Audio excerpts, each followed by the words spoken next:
A young nurse is hired to care for a wealthy man in a vegetative state, despite facing skepticism from his guarded wife. Determined to help him recover, she employs unconventional methods, leading to an outcome that surprises everyone years later. Welcome to Prestige Stories. Share your name and city in the comments, and don't forget to subscribe for more amazing stories. Janet X adjusted her name tag on her pristine white uniform as she gazed at the grandeur of the mansion before her. The wrought iron gates opened soundlessly, revealing a winding pathway lined with meticulously maintained gardens. Clutching her small suitcase, she felt her palms grow clammy. This was her first day as a private nurse for Kelvin Dan, a famous business magnate. The butler, a composed man named James, greeted her with a formal bow. "Welcome, Miss X. Mrs. Dan is expecting you in the study." As she followed him through halls adorned with exquisite artwork worth more than she could earn in a lifetime, Janet couldn't help but feel the weight of the environment. Stella Dan was exactly as Janet had imagined, an impeccably dressed woman in her 40s, with perfectly styled hair and subtle but unmistakably expensive jewelry. Her sharp eyes assessed Janet, as if appraising an object. "Miss X, I trust you understand the significance of this position," Stella said coolly, her voice as cold as the marble beneath their feet. "My husband requires constant, meticulous care. Any mistakes will result in immediate termination." With practiced calm and professionalism, Janet replied, "I understand, Mrs. Dan. I will dedicate myself fully to caring for your husband. James will show you to your quarters and my husband's room. Sundays are your days off from 8 a.m. to 8 p.m., during which another nurse will take over. Any questions?" "No, ma'am. Everything is clear." Kelvin Dan's room was in the west wing of the second floor. It was a large, well-equipped space filled with advanced medical devices to monitor his condition. On the hospital bed lay his motionless form, a stark contrast to the vibrant man in the photographs scattered throughout the house. As the butler outlined the daily routines and procedures, Janet's gaze rested on Kelvin's peaceful face. Despite months in a vegetative state, his striking features hinted at the dynamic life he once led. "Mr. Dan was always full of energy," James said, noticing her interest. "He managed his businesses personally, excelled in equestrian sports, and had a soft spot for cats, especially Russian blues." Janet absorbed every detail, her mind already brimming with possibilities. This wasn't just a routine assignment. Something about Kelvin Dan's situation, confined and isolated in his own grand home, deeply resonated with her. That evening, after settling into the room adjacent to his, Janet pulled up a chair by Kelvin's bed. "Hello, Mr. Dan," she whispered softly, taking his hand. "I'm Janet, and I'll do everything I can to help you come back to us." The heart monitor beeped steadily, and for a moment, Janet thought she felt the faintest twitch in his fingers. It might have been her imagination, fueled by her determination to make a difference. Still, she felt certain this marked the beginning of a transformative journey for them both. As the estate fell silent under the cover of night, Janet reviewed Kelvin's medical records, scribbling notes and brainstorming strategies. Her expertise in neurological rehabilitation would prove critical, but she sensed that reaching him would require something beyond conventional methods. It was close to midnight when she finally readied herself for bed. Moonlight spilled through her window, casting eerie shadows over the manicured gardens and ancient trees. As sleep overtook her, Janet realized stepping through the mansion's gates had already changed the trajectory of her life. At dawn, she began her routine. By 6 o'clock, she was at Kelvin's bedside, performing basic procedures and observing her surroundings. The room, though tastefully decorated, felt cold and uninviting, mirroring the current state of its occupant. Dusty equestrian trophies and framed photographs on the shelves offered glimpses of the active, vibrant man Kelvin once was, now silenced and still. "Good morning, Mr. Dan," Janet greeted warmly, pulling open the curtains to let sunlight flood the room. "It's a beautiful day, the perfect one for us to get started." As she checked his vitals, Janet hummed a soft tune. It was a habit she had developed, believing music could bridge even the deepest silences. Immersed in her notes, she barely noticed Stella entering, her heels clicking sharply on the marble floor. "I see you've begun your work," Stella observed, standing at a distance from the bed. "I should let you know I'll be leaving on a business trip next week. I'll be gone for 15 days. Janet noted how Stella's gaze barely lingered on her husband. "Understood, Mrs. Dan. You can rest assured I'll take good care of him." "Good. James will handle anything else."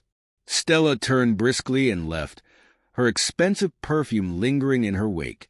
Once alone, Janet began implementing her ideas.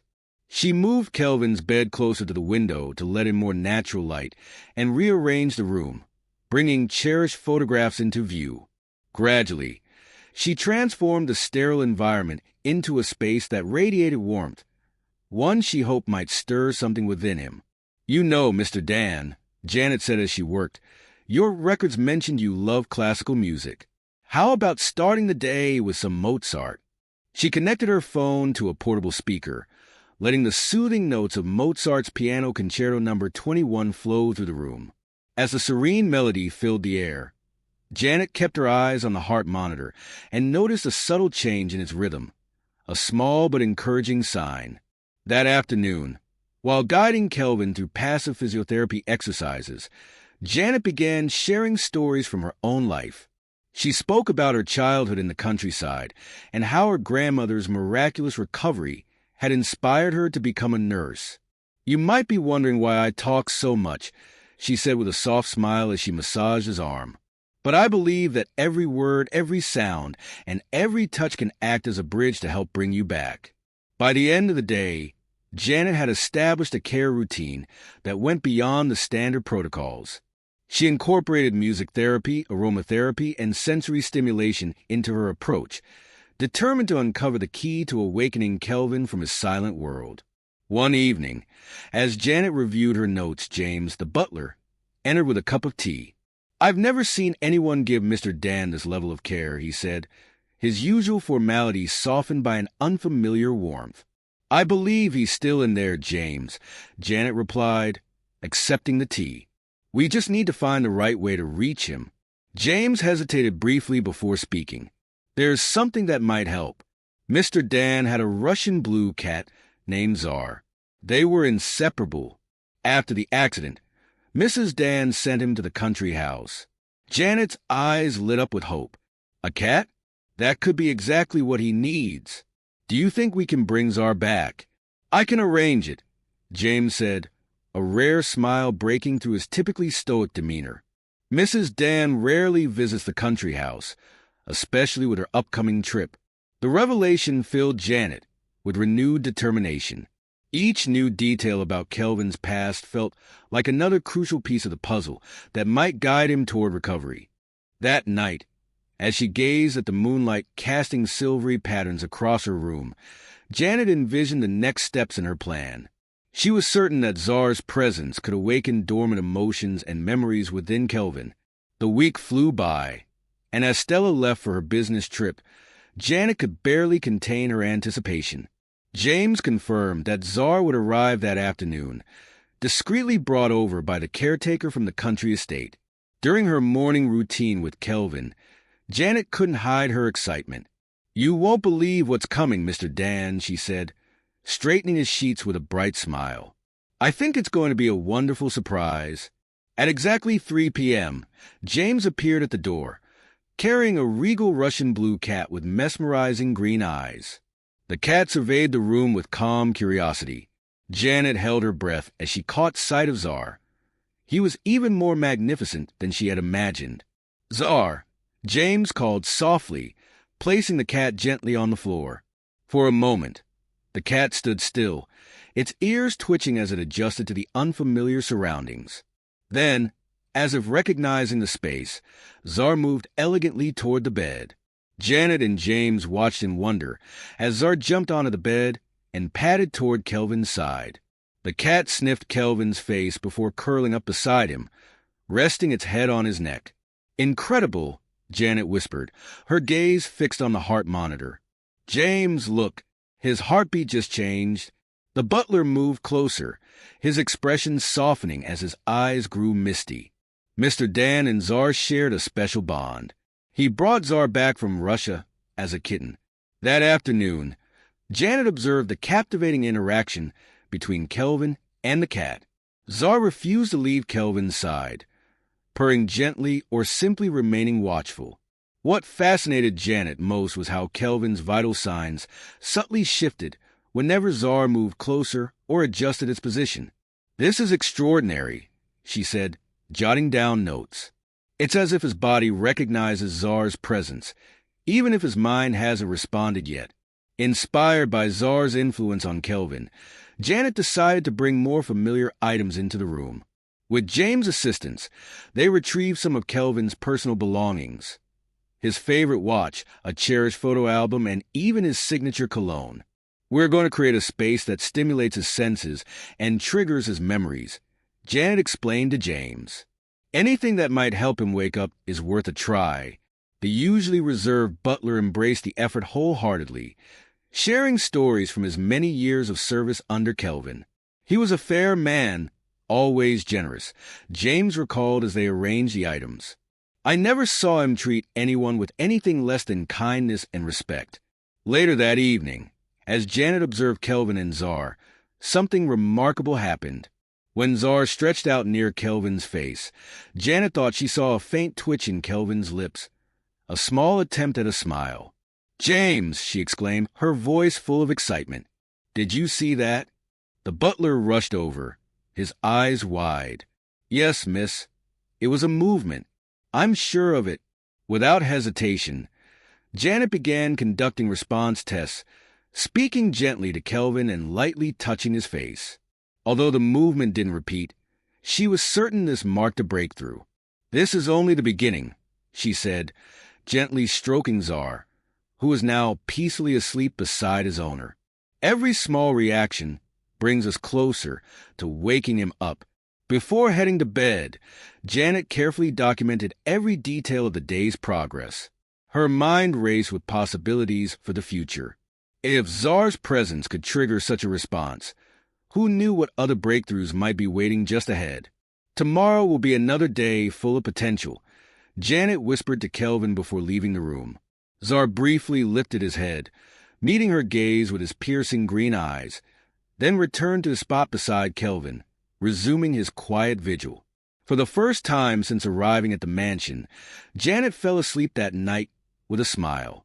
Hope and determination filled her heart, and she felt certain that she was on the right path, that each small success was leading them closer to the moment when Kelvin would break free from his prolonged silence. The following days brought a renewed energy to the Dan mansion. Czar's presence had undeniably transformed Kelvin's room. The cat remained by his side at all times, a constant companion whose loyalty touched everyone who witnessed it. With Stella still away, Janet decided to take bolder steps in her therapy. On a bright, sunny morning, she envisioned an ambitious new addition to Kelvin's rehabilitation. "James," she said during breakfast, "do you think we could unlock the balcony doors in Mr. Dan's room? I'd like to take him outside for some sunlight." Kelvin hesitated. "Those doors haven't been opened since the accident, but I can get the keys." With the help of 2 regular nurses, Janet carefully prepared Kelvin for the move to a specialized wheelchair. Czar watched intently, as though overseeing the process with unwavering attention. "All set, Mr. Dan?" Janet asked, gently applying sunscreen to his face. "Let's feel the fresh air again." As the balcony doors creaked open, the scent of blooming roses wafted in on a gentle breeze. Janet positioned Kelvin's wheelchair in a sunny spot, making sure the warm rays touched his face. Almost immediately, Czar jumped into Kelvin's lap, settling down as if it had been their routine all along. "Remarkable," James murmured, his voice tinged with nostalgia. "It's just like the old days when Mr. Dan would sit out here for hours, working on his laptop with Czar by his side." Janet noticed a tear slipping down James' cheek, though he quickly wiped it away. It was clear that his connection with Kelvin went beyond duty. It was built on deep respect and admiration. As the morning passed, Janet began describing the garden to Kelvin, painting a vivid picture of the flowers' vibrant colors, the rustling trees, and the cheerful birds. Then, an extraordinary moment occurred. Kelvin's fingers twitched, as though reaching for something invisible. "James!" Janet gasped, her voice trembling with excitement. "Did you see that?" The butler rushed over, his expression full of awe. Yes, I saw it clearly." Overcome with emotion, Janet quickly performed response tests, holding Kelvin's hand and gently urging him to squeeze her fingers. After a few quiet moments of focus, she felt it, a faint but undeniable pressure. It was small, nearly imperceptible, but unmistakable. "That's it, Mr. Dan," Janet encouraged, her voice full of emotion as she struggled to stay composed. "You're doing it. Keep going." That afternoon marked the beginning of a new phase in Kelvin's treatment. Janet introduced a routine that included regular sessions on the balcony, always with Czar present. She also began bringing in familiar items: business papers, equestrian magazines, and travel photos. "Every stimulus counts," she explained to James as they sorted through the materials. "We need to stimulate not just his body, but also his memories and emotions."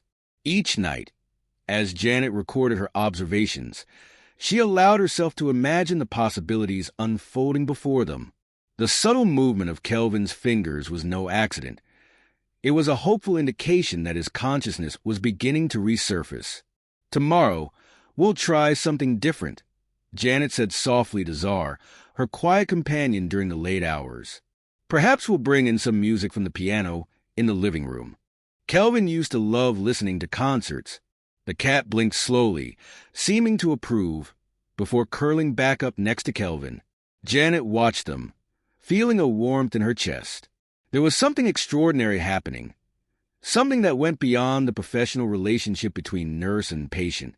Before going to bed, she opened the curtains, letting moonlight flood the room. The silver light shimmered off Czar's bluish fur, creating a scene that felt almost enchanted. It was as if the universe itself was helping Kelvin piece himself back together. "Good night, gentlemen," she whispered, closing the door quietly. In the hallway, she ran into James, whose eyes now held a renewed glimmer of hope despite the hardships he'd endured. "Miss Janet," he said, his voice sincere, "in all my years, I've never seen anyone so devoted to Mr. Dan's recovery. Thank you."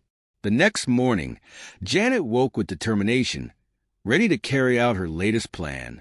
With James's assistance, she moved a digital piano from the music room into Kelvin's bedroom. While smaller than the grand piano downstairs, its clear, resonant sound would be just right for their purpose. Mr. Dan always hired pianists for his events, James explained as they set up the instrument. He had a special love for classical music, especially Chopin. Janet, well-versed in music therapy, was ready. "Music activates brain regions other stimuli can't," she explained as she connected her tablet to the piano, particularly music that holds emotional significance for the patient. She began playing Chopin's Nocturne in E-flat major, Op. 9, No. 2, one of Kelvin's favorites, according to James. Czar, ever watchful, perked up as the first notes filled the room. Then, something incredible happened. As the soothing music enveloped the room, a single tear rolled down Kelvin's cheek. Janet, closely monitoring his reactions, felt her pulse quicken. "James," she whispered urgently, "look at this." James rushed over, struggling to hold back tears. "My God," he's crying. With great care, Janet wiped the tear from Kelvin's face, observing significant changes in his vital signs. "This is incredible," she murmured. "It's a clear emotional response. He can hear us, and he's feeling something." Encouraged by this breakthrough, Janet expanded the music selection throughout the day, alternating classical pieces with recordings of concerts Kelvin had attended. She carefully tracked his responses, and during a particularly moving part of a Beethoven sonata, Kelvin's fingers twitched again, this time with more purpose. Gently holding his hand, Janet felt a distinct pressure. "That's it, Mr. Dan," she said, her voice calm and reassuring. "Squeeze my hand again." To her amazement, Kelvin squeezed her hand firmly in return. Czar, sensing the significance of the moment, purred loudly and nuzzled Kelvin's arm. Overwhelmed, James couldn't hold back his tears. "In all these months," James said, his voice thick with emotion, "I've never seen him react like this to anything." The rest of the day, Janet focused on alternating between musical therapy and hand exercises with Kelvin. She carefully recorded every response, even the smallest signs of progress, in her journal. Yet, as she reflected on the day's accomplishments that evening, a troubling thought lingered. Stella would be returning soon. How will she react to all these changes? Janet murmured to Czar, who sat calmly beside James. The cat blinked slowly, as if acknowledging her concern. James entered, bringing Janet her nightly cup of tea, a comforting ritual they had developed. "Miss," he said carefully, "perhaps we should think about how to explain these changes to Mrs. Dan." Janet nodded, understanding his worry. "You're right. We need to approach this carefully. We can't risk the progress we've made." As she sipped her tea, she started to form a plan for Stella's return. Despite the uncertainty, her resolve was unwavering. Nothing would stand in the way of Kelvin's recovery. "Tomorrow, we'll try olfactory therapy," she said to herself. "I brought essential oils that might trigger old memories. And maybe we'll even try something bolder." James raised an eyebrow, intrigued. "Bolder?" With a spark of determination in her eyes, Janet smiled. "I was thinking about his horses." "James, does the equestrian center where he used to ride still exist?" The following morning, Janet began the aromatherapy session with Kelvin. She had researched how scents could help trigger memories and had selected fragrances that would be meaningful to him. "Let's start with something familiar," she said, opening a bottle of Kelvin's favorite cologne, the one he wore every morning before his accident. As soon as she brought the scent close to Kelvin's nose, he reacted immediately. His breathing changed and his fingers, which had been more active recently, made a faint, grasping motion. "Remarkable," James commented from his position near the door, watching intently. "It's the cologne I use to give him every morning after his bath," Janet explained, continuing the therapy with other scents. She introduced leather, reminiscent of his riding boots, cedarwood, evoking the warmth of his office, and the fresh scent of roses plucked from the garden earlier that day. Czar, ever watchful, sniffed at the bottles curiously, his green eyes following every move. The cat had become an invaluable part of the therapy, often reacting whenever Kelvin showed progress. When Janet introduced the rose scent, something incredible happened. Kelvin's lips moved as if trying to form words. Janet leaned in quickly, her heart racing in anticipation of a breakthrough. "Mr. Dan," she called gently, "are you trying to say something?" His lips moved again, more distinctly this time, though no sound emerged. James, clearly emotional, rushed over. "Keep going, sir," he urged, his voice shaky. "We're all here with you." Janet asked simple questions, encouraging Kelvin to respond with lip movements. After several tries, they were able to make out a yes when she asked if he could smell the roses. "This is incredible," Janet exclaimed, barely containing her excitement. It's the first clear attempt at communication. The session continued for hours as Janet alternated between various scents and other stimuli, carefully documenting every response and noting changes in Kelvin's vital signs. Later that afternoon, as Kelvin rested, Janet and James gathered in the library to plan the next steps. James had brought in old photo albums filled with pictures from different stages of Kelvin's life, hoping they might trigger memories. "Take a look at this one," James said, pointing to an image of Kelvin on a majestic black horse. "This was taken the day he won his first equestrian championship. I've never seen him happier." Janet studied the photograph closely. Kelvin's beaming smile and bright eyes contrasted sharply with his current condition. The equestrian club's facilities were visible in the background. "James," Janet asked, her mind working quickly, "how many days until Mrs. Dan returns?" "We have 5 days, miss," he replied. "And the equestrian club, how far is it from here?" James immediately understood her train of thought. "It's about 20 minutes by car, but transporting Mr. Dan could be risky." "Not necessarily," Janet responded, her determination clear. "I've moved patients in similar conditions before. With the right equipment and an ambulance, we could bring him to experience the environment, the sounds, the smells." James hesitated, torn between caution and the possibility of progress.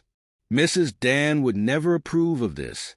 "That's why we need to do it before she comes back," Janet said firmly. "James, look at the progress he's made. Imagine what revisiting a place where he was happiest could do for him." After a brief silence, James nodded slightly. "I'll make some calls. I still have the manager's contact information." A spark of hope ignited in Janet, and she quickly set about planning the visit.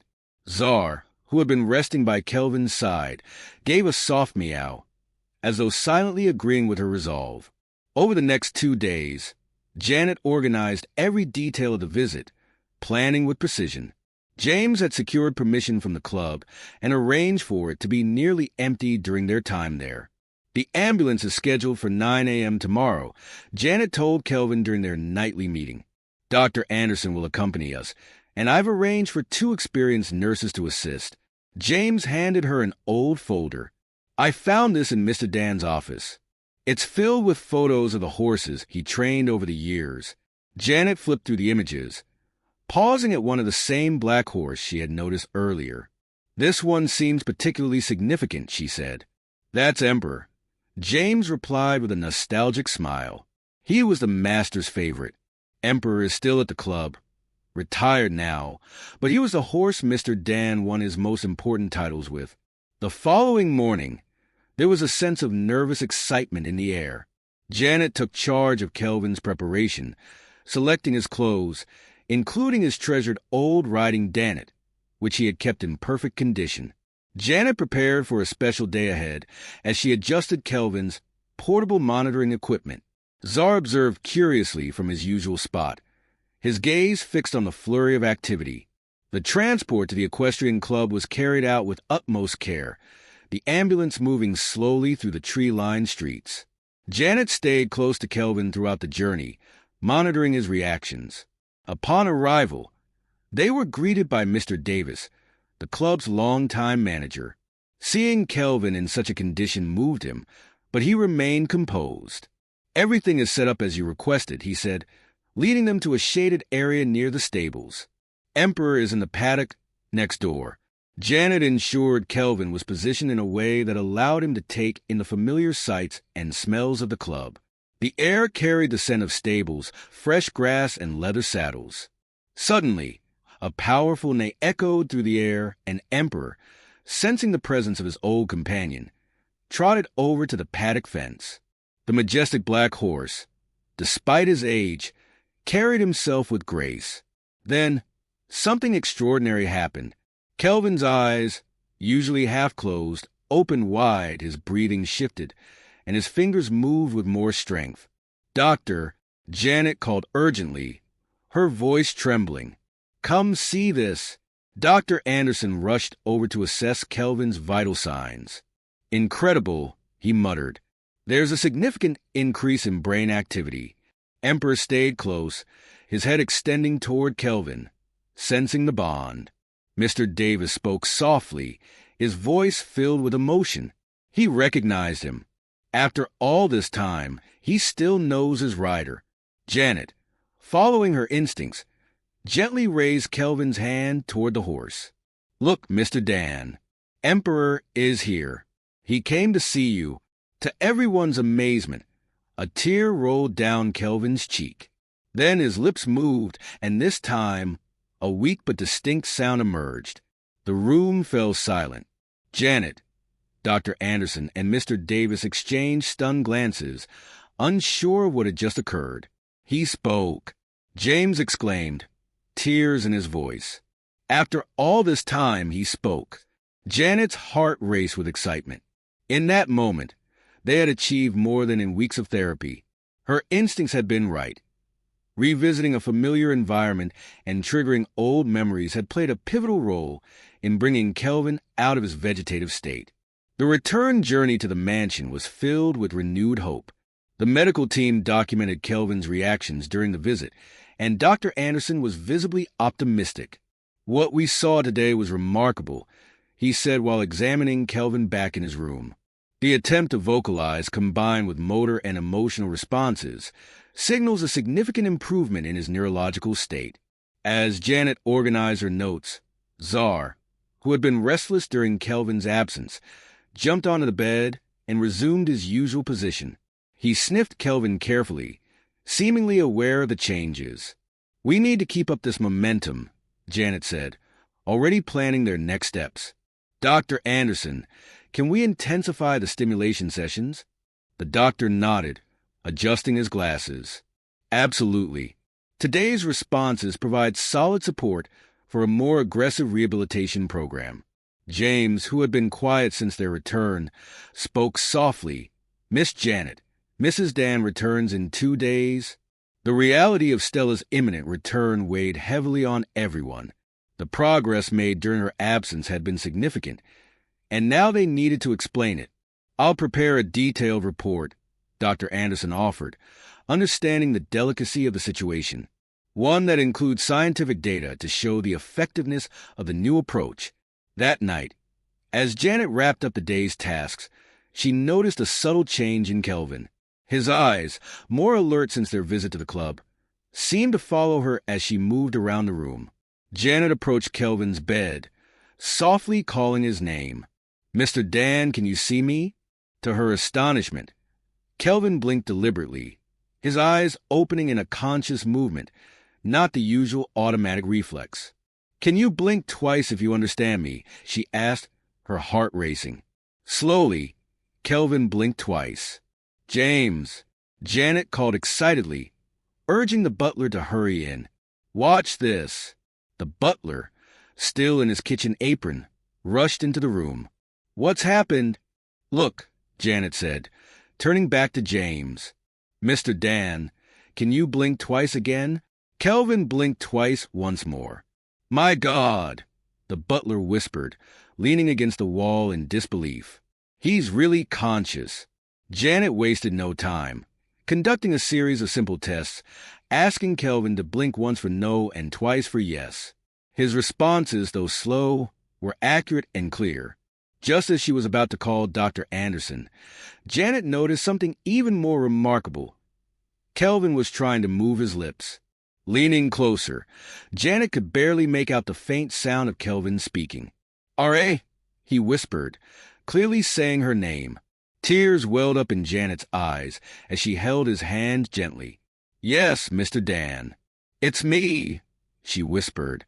James, with tears in his eyes, whispered, "It's a miracle." Czar, sensing the moment's importance, purred and nuzzled Kelvin's shoulder. Dr. Anderson arrived soon after for an emergency evaluation, conducting a series of neurological tests. After each test, it became clearer that Kelvin was waking up. "This is extraordinary," the doctor said in awe. "In all my years, I've never witnessed such a rapid recovery." Janet, though overjoyed, couldn't shake the concern about how Stella would react to the changes. How could she explain that Kelvin had started waking up after being thought to be in a permanent vegetative state? The next morning, there was a new energy in the mansion. The news of Kelvin's awakening had spread, filling the staff with hope and nervous excitement. Janet, with a renewed sense of purpose, began her morning routine, greeting Kelvin warmly. He blinked twice in response, showing he was feeling well. James entered the room with a tray of breakfast and news that Stella had moved up her return and would be home that afternoon. Janet's heart sank at the unexpected change. They had one more day to prepare. "We need to act fast," Janet said, quickly making plans.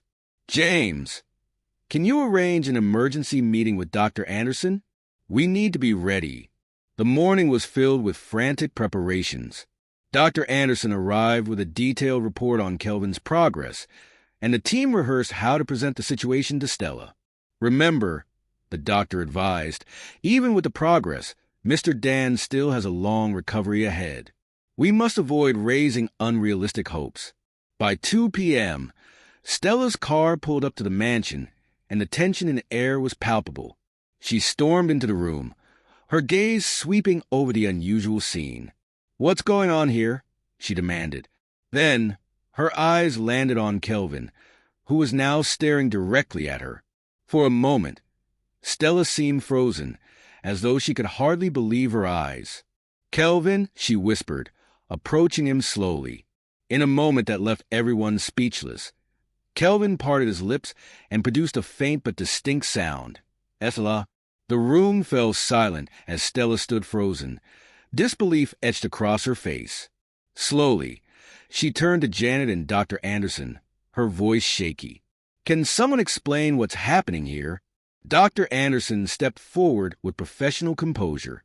"Mrs. Dan, while you were away, we implemented several new therapies that have led to significant progress in your husband's condition."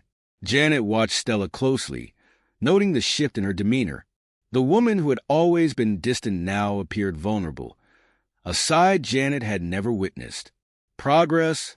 Stella echoed, barely audible. "But all the doctors said it was impossible."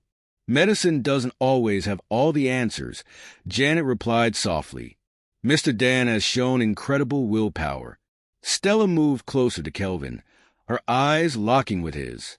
"Can you hear me?" she asked, her voice trembling. Kelvin blinked twice, signaling yes. Stella covered her mouth, fighting back tears. "How? How did this happen?" Her voice, once sharp, was now filled with confusion. Janet explained the therapies they had tried, including music therapy, aromatherapy, and the visit to the equestrian club. As she spoke, Stella's eyes widened in shock. "You took him outside the mansion?" she asked, her voice returning to its usual stern tone. "Without my permission?" "Mrs. Dan, it was a medical decision," Dr. Anderson interjected. "The results speak for themselves. Your husband is responding. He's communicating." Stella, clearly torn between joy and frustration, said, "I need a moment," before quickly leaving the room. Janet exchanged concerned looks with Kelvin and Dr. Anderson. They understood Stella's reaction, but it was clear the coming days would be challenging. Balancing Kelvin's progress with Stella's concerns would be tricky. Meanwhile, Czar, who had been quietly observing the scene, gently approached Kelvin, purring as if to offer comfort. Janet noted how the cat seemed more attuned to Kelvin's emotions than his own wife. The days following Stella's return were tense. Her constant questioning and interference disrupted the routine Janet had carefully established. "Why does he need to listen to classical music all day?" Stella asked one morning. "And this cat? He shouldn't be on a patient's bed." Janet remained calm. "Mrs. Dan, music therapy has been crucial to your husband's recovery, and Czar has a calming effect on him." Stella looked unsettled. "And these balcony sessions, is it safe to expose him like that?" Dr. Anderson, who had been visiting daily, stepped in. "Mrs. Dan, I assure you, all procedures have been thoroughly reviewed. Kelvin's progress is undeniable." Despite the tension, Kelvin continued to improve. His ability to communicate, although still limited, grew stronger each day. He could now form short phrases, though with difficulty. One afternoon, while Janet was helping Kelvin with physiotherapy, Stella stormed into the room. "I need to talk to you," she said firmly. In the study, Stella closed the door behind them and confronted Janet, her emotions clearly at odds. "What exactly is going on here?" "I'm doing my job, Mrs. Dan," Janet replied calmly. "Taking care of your husband and helping with his recovery." "Recovery?" Stella repeated, bitterness in her voice. "Do you know what I've been through these last few months? The doctor said it was irreversible. I had already accepted." "Accepted what?" Janet pressed, sensing a breakthrough. Stella sank into an armchair, her rigid composure crumbling. "I accepted that I had lost him," she admitted, her voice trembling. "That the man I knew would never return." She looked at Janet, her eyes glistening with unshed tears. And now you come in, and in just weeks. Janet approached gently. Mrs. Dan, I understand this is overwhelming, but the truth is, Kelvin is coming back. He needs support and love. Love. Stella scoffed, a bitter laugh escaping her. You think you understand our relationship? The years of... She paused, as if realizing she'd said too much. Janet, sensing the depth of Stella's pain, gently pressed. Years of what? For a moment, Stella was silent, but then her emotions spilled over. Years of pretending, smiling for the cameras while our hearts broke behind the scenes. Kevin and I, our marriage was more of a business arrangement than a real union. She wiped away a tear. When the accident happened, a part of me, a terrible part, felt relief. Janet, stunned by this revelation, listened as Stella continued, her voice softening. Seeing him fight to come back, seeing the way he looks at you, I realize how much I failed him, how much we failed each other. Janet's heart tightened. Stella, it's never too late to change things. Kelvin is here. He's recovering. You have a chance to start over. Stella met her gaze, a spark of determination appearing through her tears. You're right. We do have a new chance. And this time I'll do things differently. As they left the study, they found James in the hallway, his expression full of concern. Miss Janet, Mrs. Dan, and Mr. Kelvin are asking for you.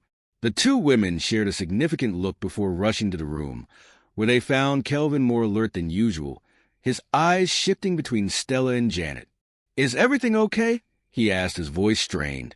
To everyone's surprise, Stella approached and gently took Kelvin's hand. Yes, my dear. Now everything is okay, she replied. Janet watched closely, sensing they had reached a turning point. Stella's confession, Kelvin's determination to recover, and her own dedication to the case were now intertwined into a complex but hopeful situation. Meanwhile, Czar, ever observant, nestled between Kelvin and Stella, solidifying a new bond. The future remained uncertain. But for the first time since arriving at the mansion, Janet felt they were moving forward together.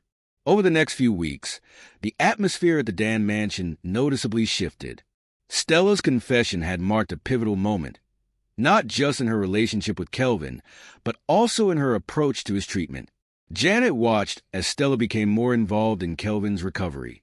The woman who had once seemed aloof now spent hours by her husband's side, reading to him and reminiscing about their past. Do you remember our trip to Greece, Kelvin? Janet overheard Stella one afternoon, her voice soft and tender. That's when you introduced me to red wine. Who would have guessed that years later, we'd be here, rediscovering each other?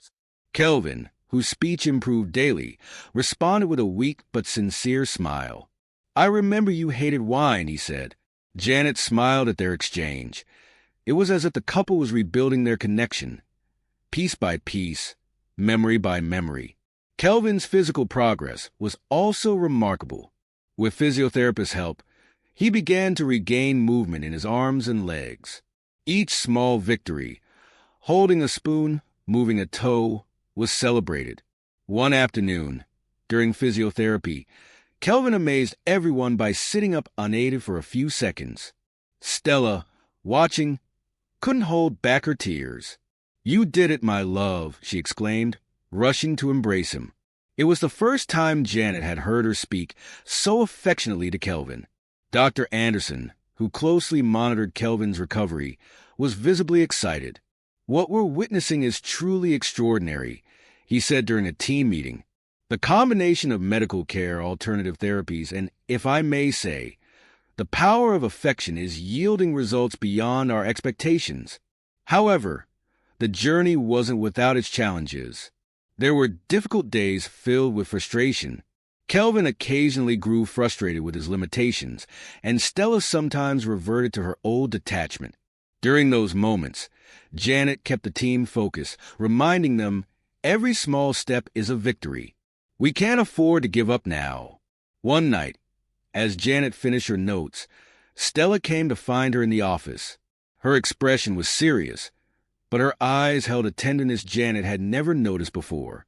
"Janet," she began hesitantly, "I wanted to thank you, not just for what you've done for Kelvin, but for helping me see things differently, for giving me a second chance with him." Janet felt a lump in her throat. "Stella, you don't need to thank me. I'm just doing my job." "No," Stella insisted. "It's more than that. You've brought life back to this house. You've given us hope when everyone else had given up."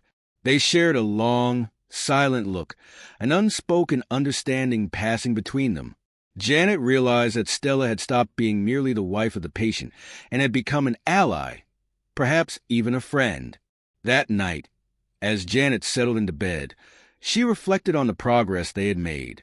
The mansion, once steeped in sadness, now felt alive with hope. Kelvin was fighting his way back. Stella, once distant, was softening, revealing a depth of love she had kept hidden. As Janet drifted to sleep, she realized that the true miracle was not only Kelvin's recovery, but the emotional healing happening within all of them. Autumn arrived at the Dan mansion, painting the gardens in gold and red. With the change of seasons came a new phase in Kelvin's recovery. One crisp October morning, Janet entered Kelvin's room to find him already awake. Sitting up in bed with pillows, Zar curled beside him. The change was undeniable, not just in his posture, but in the brightness of his eyes. "Good morning, Janet," he greeted, his voice raspy but clearer than it had been weeks ago. "I think I'm ready to try something new today." Janet smiled, filled with pride and hope. "That's wonderful. What do you have in mind?" "I want to go outside, feel the sun," he replied. The idea of Kelvin leaving his room for the first time in over a year filled Janet with excitement and a sense of challenge. She began organizing the logistics with James and the nursing team. When Stella arrived, dressed for a business meeting, Janet shared Kelvin's request. "He wants to go to the garden," Janet said. Stella repeated the words, surprised. "He wants to go outside." Her concern was evident. Janet reassured her. "Is it safe?" Stella asked softly. "With proper precautions, yes," Janet confirmed. "I thought you might want to be there for this moment." Stella paused, glancing at her watch. To Janet's surprise, she started removing her blazer. "The meeting can wait. This is more important." The plan to take Kelvin to the garden was meticulously arranged, involving a special wheelchair and the nursing team.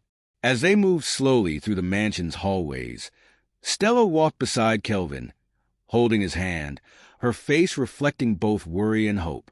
Upon reaching the veranda, Kelvin closed his eyes, basking in the warmth of the autumn sun. A tear escaped his eye. "It's beautiful," he whispered. "I almost forgot what it was like." Stella knelt beside him, tears in her eyes as well. "Oh, Kelvin, I'm so sorry it took this long to bring you here." Kelvin smiled gently.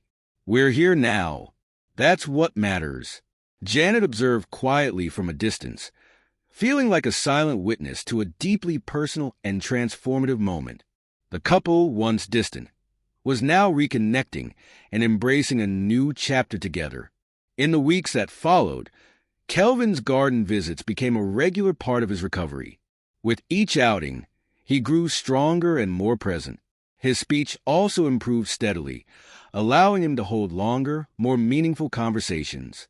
One day, while outside, Kelvin called Janet over. "I need to tell you something," he said, his voice full of emotion. "You didn't just save my life. You saved my marriage, our future." Janet's eyes filled with tears. "Mr. Dan," "Kelvin," he gently corrected. "After everything, I think you can call me Kelvin." Stella, who had been nearby, joined them. "Kelvin and I have been talking. Once he's fully recovered, we want to start a foundation to help others in similar situations." Janet was moved by the idea. "That sounds amazing," she responded. "And we want you to lead the project," Kelvin added. The suggestion took Janet by surprise. It was an incredible opportunity, an expansion of her work that would allow her to help even more people.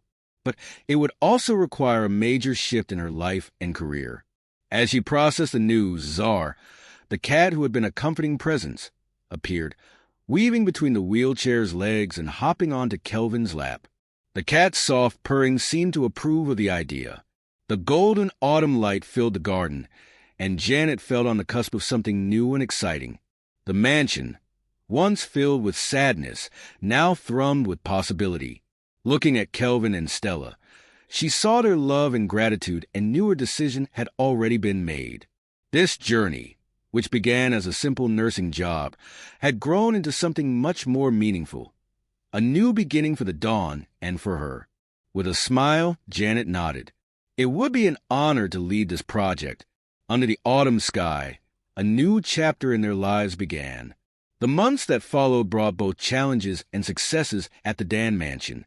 Winter arrived, dusting the gardens with snow, but inside, the warmth of hope and determination continued to grow. Kelvin made impressive strides with daily therapy and exercises. He could now stand for short periods and take a few steps with a walker. His speech had improved to the point where he could express more complex thoughts and even joke around. "You know, Janet," he said during a physiotherapy session one day, "I never thought I'd be so happy just to tie my own shoes."